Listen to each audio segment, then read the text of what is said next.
Alright, this is Blue Beetles number 10. Someone asked me to review some of Legends, and this was the first one I found in my long boxes. The problem is, Legends, it's not much of a story in and of itself. It's more like a series of samplers or reminders of DC properties and characters. It was all about introducing the Suicide Squads. It was about revamping the Justice League. It was about establishing Captain Marbles, the real one, Biffy Baston, as part of the DC universe. It was about showing off the current take on Wonder Woman, or this DC's version of Blue Beetles, or Gary Gardner, he was Green Lanterns now. It did have a very basic story idea of public opinion on superheroes becoming increasingly negative. And then the president, he ordered a ban on all vigilantes, but it was hardly a story as much as a theme. And with this issue, Lenny Wein, he doesn't do that bad a job of doing a tie-in to it. Although, having said that, here we have stuff he did do bad, and that is failing to set up or implement the book's supporting cast in a manner that a new reader could feel involved. Like someone who picked this up because it was a tie-in to Legends, a lot of this stuff would mean nothing to them. And I am one of them. I love Blue Beetles as a character, but I only have issue number 1 and maybe 2 of this series, and then I have this one, and then I think issue 21 or 22, the one with Miracle Man, it's a tie-in to Evasion, I think. In the main Legends series, we briefly saw Blue Beetles fighting Immortus, and Lenny Wein spotted that as an obvious part to expand upon, so that's the core storyline.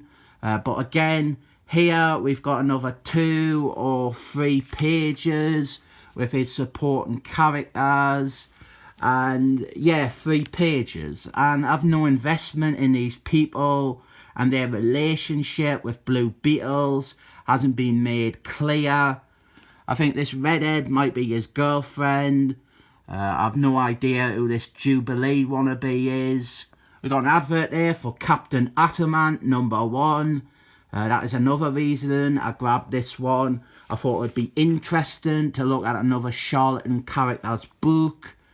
Lenny Wein, he also plays with the superhero band, probably the most of any of the tie-ins I have read.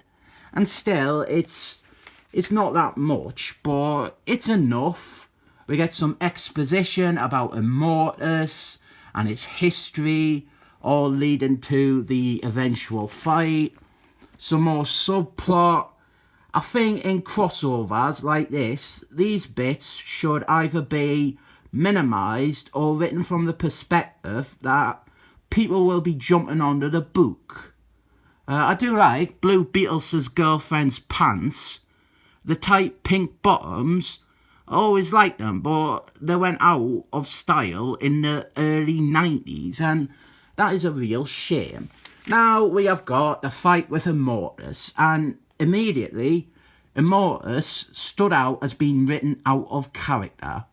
All the other comics I've read with him in, where he's like the bad guy, he's been a lot more like a mastermind and a true villain.